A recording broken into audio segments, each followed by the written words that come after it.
Back in 2018, on holiday season, a video game publisher called Bandai Namco and a development studio with the name of CyberConnect 2 decided to launch to the video game market an extremely important title for a pretty well-known franchise, Naruto Ultimate Ninja Storm.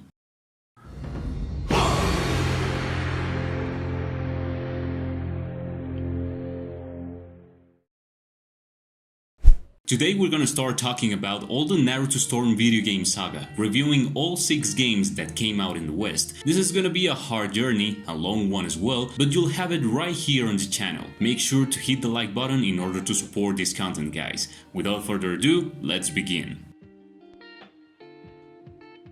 This game initially came out as a PS3 exclusive. Far from being an unnoticed release, it was one of the first times in history that a Naruto game generated hype for its fans. Just with a few gameplay samples and cinematics showed a visual style very fresh in that period. Finally, when it came out on the PS3 platform, didn't disappoint regarding gameplay features. It had an agile rhythm, fluid and packed with unique abilities for each shinobi. The ultimates for every character were spectacular, with cinematics none seen to that moment. Everything regarding the gameplay for this Ninja Storm was remembered with much respect. But moving on to those features that made the game so anticipated, we need to talk about the beloved open world Hidden Leaf Village map. It allowed us to explore with total freedom, something that we haven't seen again to this date in the same way. A complete Konoha recreation, accessible in all the aspects, adapted in the most faithful of ways. You could talk with the villagers, jump long distances looking for scrolls and get new abilities, eat some ramen at Ichiraku, and even destroy structures with the Rasengan. It's clear that the developers did a great effort to make the village an entertaining place and also a mirrored version of the series. However, the combat's dynamism managed to hide the repetitive cycle of the missions, not only the secondary but the main ones. We get to a point that the game makes you feel forced to do exactly the same over and over to pass through the story. And to be clear, I'm not referring to the combat system itself, because in all the Storm saga, the majority of the story gameplay is composed by the combat system, is the game's gold mechanic. I'm talking about the numerous missions that are required to get experience points, which can only be collected with the secondary missions. In other words, repeat past duels, race minigames to climb trees, catch Akamaru in a pursuit mission throughout the forest, collect ingredients to cook ramen, playing hideout with Konohamaru, the worst idea that they could ever pull off on this game, get some specific objects for the villagers, and get through some obstacle races with the well-known Naruto canon. Even though a lot of the side quests end to be not fun ones, but at least they make you feel in context with this world, at last they could make you feel tired of the same cycle. I would not ask for more activities to be added to the open world, but making the already existing ones less repetitive. I'm pretty sure that the Naruto universe is much more rich in content to come up with different ideas and fun mechanics for the audience back then. Moving on with other subjects, something that really surprised me in a good way from the first Storm game is how well they managed to contextualize everything with the player and connect with the events in the village the first days of the series. At the beginning, everything was treated with less seriousness, for the lack of a better term. The daily life in the Hidden Leaf Village is greatly represented here, despite some exceptions with the generic dialogues from some characters that doesn't add any narrative value. It's pretty enjoyable to feel involved in the village activities on this way. And talking about the narrative point of view, let's talk about the story mode.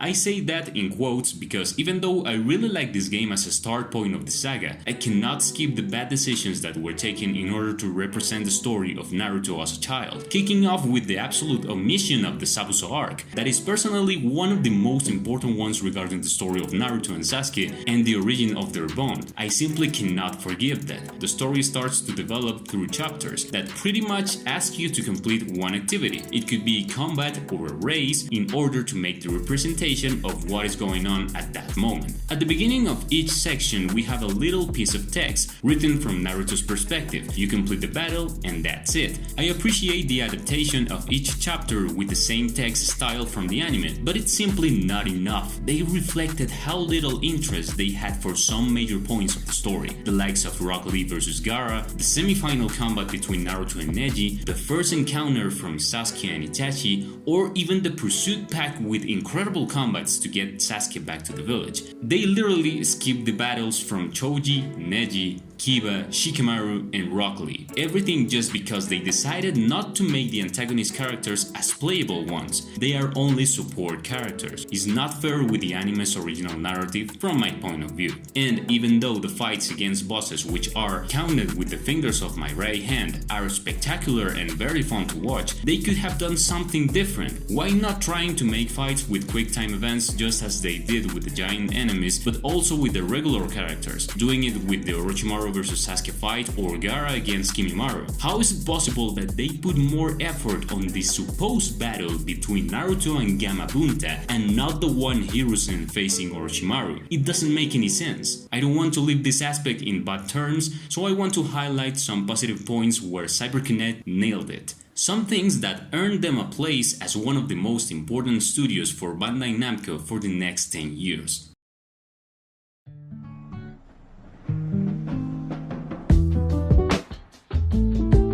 This Naruto Storm is fair to say that is the one that really bothered itself to bring us important elements for a real franchise fan, since they already knew what their target audience would be. The item store offered something really cool. You could combine some status with music and ultimate cinematics in order to create iconic moments from the series, adapted for the game engine. They are very detailed and fun to watch. These little pics are the ones that make a title very special for the players. Let's talk about the combat system. But before moving on, I want to make something clear. If you previously played Naruto Storm 4 or some other Storm game after the third one, and you want to play Storm 1 to get to know the game and how it was at the beginning, you need to know that you are not going to find a game like Storm 4 at all. The mechanics were very different, the rhythm much more accelerated, and with other elements that in current games doesn't exist anymore. If you're gonna do it, keep that in mind, otherwise the experience could be affected. The releases in 2017 like Storm Trilogy and Storm Legacy are perfect options for new fans of the franchise that wanted to get involved in the Storm saga and obviously the story of Naruto, since it offers an adaptation that was inaccessible for some players in Full HD and in Xbox consoles, not only on PlayStation like it was established previously. Apart from all the DLC already included, Storm 1 does a great work in that way to embrace you on the gameplay mechanics effortlessly.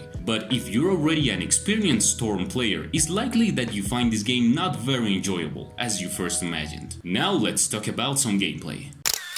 This 3D person perspective and the jump that meant passing from 2D to 3D in the Naruto fighting games, it was first welcomed, despite from a never released online mode. The local battles for single player mode could not be more spectacular. We counted with a lot of special moves and mechanics that are not seen nowadays. The shockwave struggle, the option of fighting on walls, and the minigames to execute an ultimate. Here we can see animations in the Storm saga that we would never see again in future titles, even though it's understandable why they made those choices. After the wide fandom that this game generated asked for an online mode, a lot of the present mechanics in the game could make the online fights a little unbalanced. There were awakenings that could be chosen from the beginning and they were truly OP. The reaction speed of the characters sometimes could feel slow and the substitution system with chakra was not the most fair one, let's say. The chakra dash cancel didn't exist at that moment, therefore the counterattacks were more difficult to pull off. A lot of characters were only assists, so for a lot of points of view, the game was not ready to be an online experience, at least not without a lot of complaints behind. That's why the developers tried to polish the combat style and bring to players that awaited game mode, combined with the continuation of Naruto's story on Shippuden. It concluded on a new title, one that we'll be discussing on the next chapter.